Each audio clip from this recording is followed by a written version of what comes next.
to my world and bury my time. Your love has come to my world and awaken my heart. You said, oh, you broken heart. Now you're alone. You said, come, all you weary ones.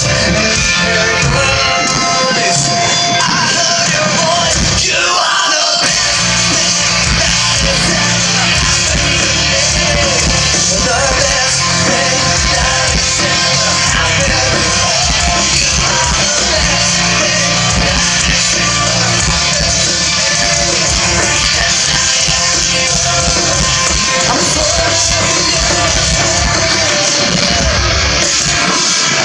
light has come into my world and buried my time. Your love has come into my world and awakened my heart. You said, come, all you broken ones. Now heal your heart. You said, come, all you weary ones. And I heard your voice. Lift your hands. I heard your voice. You are the best thing that has ever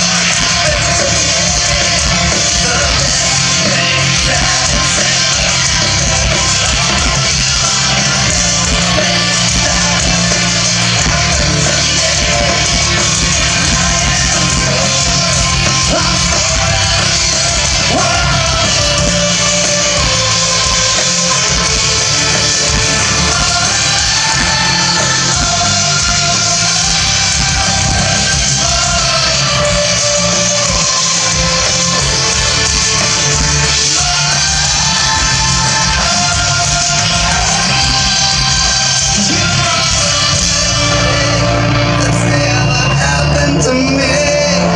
The best thing that has ever happened to me.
When you were lost. I want you to remember that moment where you had no hope. I want you to remember that time where you didn't know where you were going. I want you to remember that you were thinking, there's no way I can make it. It's going to take a miracle to get me out of here. And Jesus reached out and rescued you and crossed the end zone for you. I want you to remember, take a look back right now at where you were, at who you were, at what you were like, the way your heart was, the thoughts that you had, the things that you take a look back and see where you are right now. And now lift up your hands and thank Him for what He's done in your life. Look back at what He did in your husband's life. Look back at what He did in your wife's life. Look back at what He did in your children, your parents, your friends. Look back right now. Look back. Take a look back right now. And lift up your hands and thank Him for what He's done in their life. Right. Right. Here's what I want to say to you, just real quick. Disciples are in the boat. The storm is coming. They're thinking they're going to die. They go down. They're like, Jesus, wake up. We're all going to die. I got to thinking about that. I was like, what the heck were they so scared for? They can look back and they can see Jesus. He's feeding 5,000. He's feeding 4,000. He's opening blind eyes. He's opening deaf ears. He's resurrecting people from the dead. If we saw that, we would assume that we would never be afraid of anything ever again as long as Jesus was with us, right? We would never be afraid of anything ever again. We just wouldn't have any doubts whatsoever. We'd just be full of faith if we saw that with our own eyes. You believe that. I know you do. You're like, if I saw somebody raised from the dead, I would never doubt again. My prayers of faith would be where? Can I tell you something? I got to think about it. I was like, what's a fisherman's greatest fear? It's like, oh, I'm sorry, I get it now.